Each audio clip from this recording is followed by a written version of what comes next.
Libertação de presos políticos na Venezuela é vista como um gesto inteligente por parte de Donald Trump. Como toda ação tende a uma reação, segunda onda de ataques foi cancelada. Declaração do próprio presidente americano na Truth Social. Assunto para o correspondente internacional Ivan Kleber. Vamos então dar boa tarde ao nosso querido Ivan Kleber. Já está aqui conosco no telão. Ivan Kleber, seja muito bem-vindo ao JDO, a segunda edição. Boa tarde, Geisiane. Uma saudação especial a você e a toda a nossa audiência que nos acompanha aqui no Jornal da Tarde, segunda edição, não é mesmo? Senti falta da nossa audiência ontem, mas estava em missão aqui também, de leste a oeste. Bom, o presidente americano Donald Trump fez essa publicação, não é mesmo?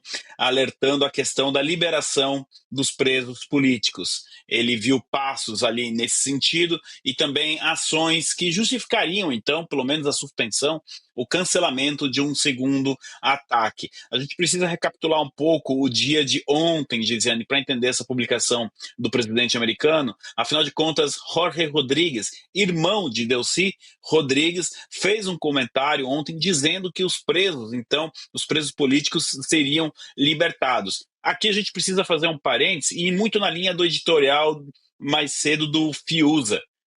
A ditadura admitiu que tinha presos políticos. Até quando a esquerda vai omitir essa informação? Ou seja, o próprio regime está admitindo que ali na Venezuela a gente tem entre 800 e 1.100 presos políticos. A gente não consegue nem definir um número de quantas pessoas estão presas. Bom, após esse anúncio, já começaram a circular algumas listas, alguns nomes de pessoas que seriam libertadas. O Jorge Rodrigues disse que um grande número de presos políticos seria libertados, e aí sim, então, na manhã dessa sexta-feira, o presidente Trump fez essa publicação. Nós temos imagens aí que a nossa direção gentilmente disponibiliza de alguns presos que já foram libertados, entre ele o Henriques, que já foi até pré-candidato a presidente e que por algum motivo o regime impediu a sua candidatura. Agora ele, então, pelo menos esse sim, já está livre. Geisiane, minutos antes aqui de entrar ao vivo, eu dei uma última verificada.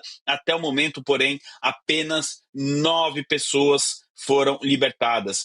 E o senador Rick Scott, pelo Partido Republicano do Estado da Flórida, 48 minutos atrás, publicou o seguinte: Delcy Rodrigues e Diosdado Cabello, queremos os presos políticos soltos. Acontece, Geisiane, que essa questão de soltar os presos políticos, ela é extremamente importante. Não tem como negociar, falar em transição sem que essas pessoas, né, sejam liberadas. Só que isso também está causando um grande racha dentro do regime. A Delcy Rodrigues, ela estaria mais apta, não é, a essa transição e abrir aí os presídios. Já o Diosdado Cabello, mais comprometido talvez com a causa chavista nesse momento, ele não está vendo com bons olhos e a gente tem essa divisão. O que eu consegui apurar também, Geisiane, é que em alguns casos já foi dada a ordem ali, já tem o nome da pessoa, ela poderia ser libertada, mas o regime está colocando algumas barricadas, encontrando algumas desculpas burocráticas, simplesmente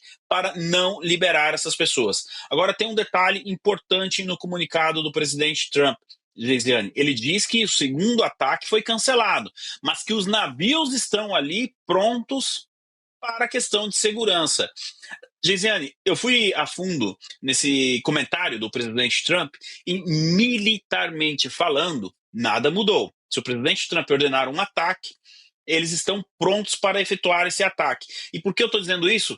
Eu fiquei sabendo que o Diosdado Cabello, ele não anda dormindo muito bem desde sábado, ele anda preocupado com a possibilidade de acordar de manhã cedo com o barulho de um helicóptero em cima da casa dele, ou do bunker, ou enfim, de onde ele esteja. Ele também tem medo de ser traído, então essa tensão ao redor do regime ela é muito grande, e esse comunicado do Trump fala isso.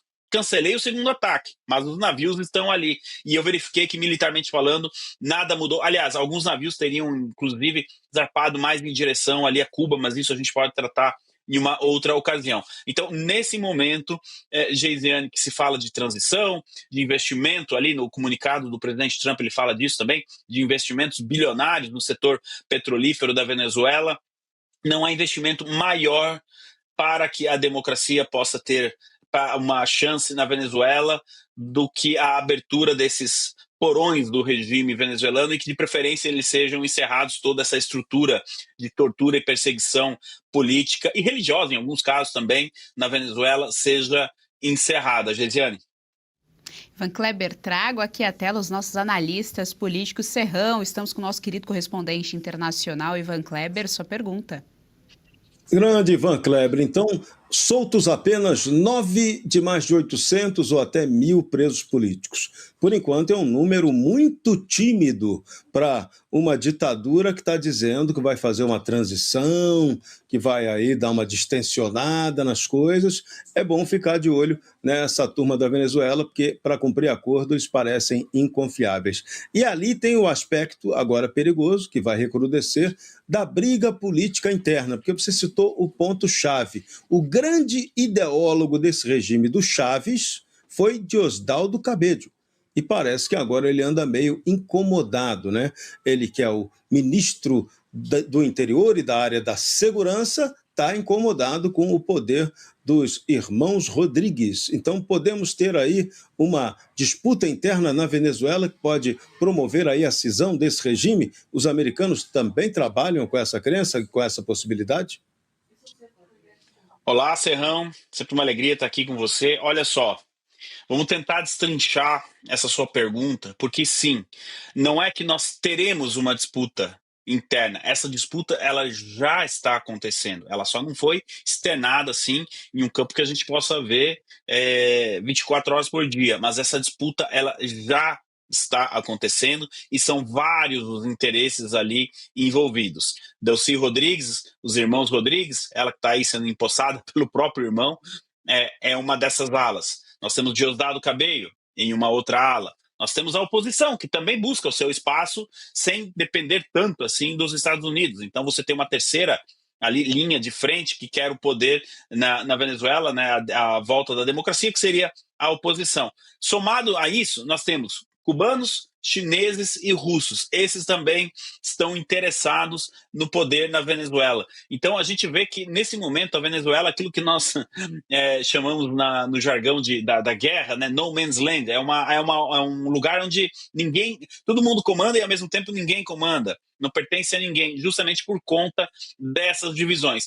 Existe uma leitura nos Estados Unidos de que esse processo ele está sendo gradual justamente para tentar evitar uma guerra civil dentro do país, que seriam militares do chavismo que apoiam Delcy Rodrigues contra militares do regime que apoiam Diosdado Cabello e ainda militares que não apoiariam nenhum dos dois lados e que poderiam ficar com a oposição. Então nós teríamos ali um triângulo com tudo. Nós temos a presença de Hezbollah, ainda temos a presença do Hamas, ainda temos a presença do grupo de Wagner da Rússia. Quer dizer, realmente uma salada. É por isso que, embora o público gostaria aí de ver uma transição mais rápida, não é?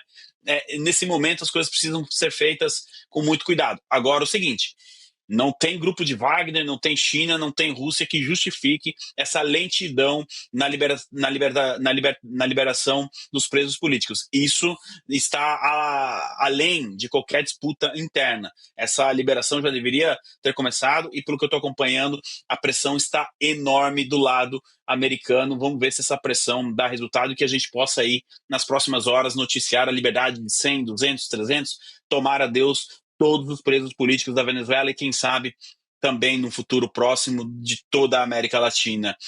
Geisiane, eu devolvo para você.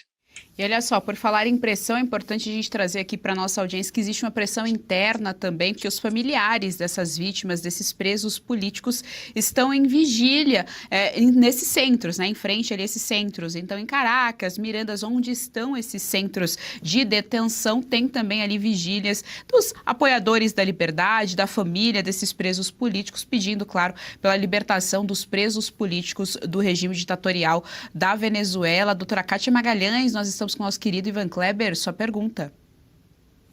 Boa tarde, Ivan. Que bom te ver aqui, que eu estou lotada de dúvidas e vou aproveitar para lançar algumas bombas das minhas dúvidas. Você falou muito e o Serrão também, no Diosdado Cabello. O Diosdado Cabello é mencionado na ação da Procuradoria dos Estados Unidos, né, nesses mesmos autos, né, onde o Maduro consta como réu. E aí fica a minha primeira pergunta: por que Trump capturou apenas Maduro e não Maduro juntamente com Cabello? Pouquinho antes de eu entrar aqui na transmissão, eu vi um suposto comunicado do governo de transição lá venezuelano, né, divulgando que seriam retomadas relações diplomáticas com os Estados Unidos. Mas foi um comunicado um tanto estranho para a retomada de relações diplomáticas, que começa já no primeiro parágrafo, aludindo a sequestro de Maduro, palavras muito agressivas em relação ao governo Trump. Como é que o Trump está efetivamente encarando essa relação com a Venezuela? Você acha que tende a prevalecer o pragmatismo de interesses americanos no petróleo? Ou você acha que o Trump vai desempenhar também um papel de, numa certa medida, recivilizador ou fator muito relevante na reconstrução do processo democrático na Venezuela? O que você sente, Ivan? Doutora Kátia, sempre uma alegria também estar aqui com a senhora na Oeste. Perguntas muito pertinentes. Começando pelo Diosdado Cabello. O próprio Marco Rubio já deu uma indicação, secretário de Estado, né? A pergunta da senhora, conversando com jornalistas essa semana. Inclusive, ela estendeu a lista ali, ela trouxe outros nomes, que daria aí um total de 5 nomes. Ele falou: olha, seria muito complicado entrar na Venezuela ao mesmo tempo e capturar essas 5 pessoas, até porque você não conseguiria capturar uma e depois a outra. Embora, repito, o Diosdado Cabello não está dormindo, ele está preocupado, e a gente não pode excluir aí a opção, né, de uma operação semelhante àquela que a gente viu na captura de Nicolás Maduro em relação ao Diosdado Cabello. O lado americano, o lado oficial, fala em dificuldade logística mesmo da operação. Obviamente que deve ter algum interesse político por trás de alguma negociação, porque obviamente que os Estados Unidos têm sim essa força para entrar dentro da Venezuela e capturar 5 pessoas ao mesmo tempo. Marco Rubio não quis colocar todas as cartas ali na mesa, né? E a doutora Kátia lembrou muito bem, né, que ele faz parte lá do...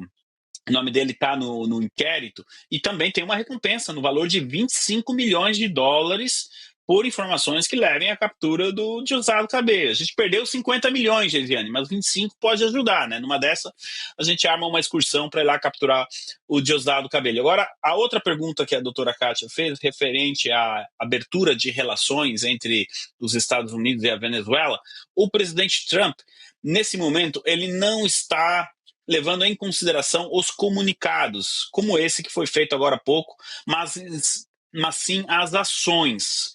É por isso que se cobra a libertação dos presos políticos. Essa sim seria uma ação em direção à transição. Já na questão do petróleo, parece que a questão vai se consolidando mesmo.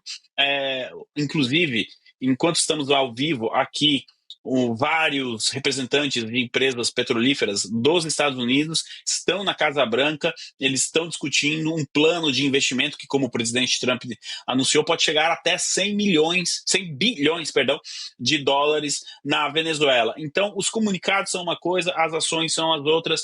Na questão do petróleo, um ponto aqui, outro ali, a questão avançou. O que não está avançando mesmo é na libertação dos presos políticos. E eu tenho mais uma informação, Geisiane, doutora Kátia, Serrão, é de que Delcy Rodrigues, segundo o jornal ABC de Madrid, da Espanha, pediu aí autorização, está negociando uma possibilidade, um caminho, para que ela, Delcy Rodrigues, vá até Washington, capital dos Estados Unidos, na próxima terça-feira, para se encontrar com o presidente americano Donald Trump. Semana que vem também o presidente Trump deve se encontrar com Maria Corina Machado, a vencedora do Prêmio Nobel da Paz, que é a pessoa que lidera, né, justamente a oposição hoje na Venezuela. Já pensou um possível encontro entre as duas na Casa Branca com o presidente americano Donald Trump ao mesmo tempo? Quem sabe seria ali o início realmente de uma transição? Isso a gente não pode confirmar que vai acontecer, não é? Mas, pelo sim, pelo não, essa informação que a gente tem um dia depois de Trump, um dia antes, aliás, o Trump deve receber também o herdeiro ao trono do Irã, o Reza Pahlavi. A gente está acompanhando também toda essa questão do Irã, ou seja, o presidente Trump está com uma fila de chefes de Estado, enfim, pessoas que lideram governos e movimentos querendo falar com ele. A Casa Branca vai estar agitada na semana que vem, Geisiane.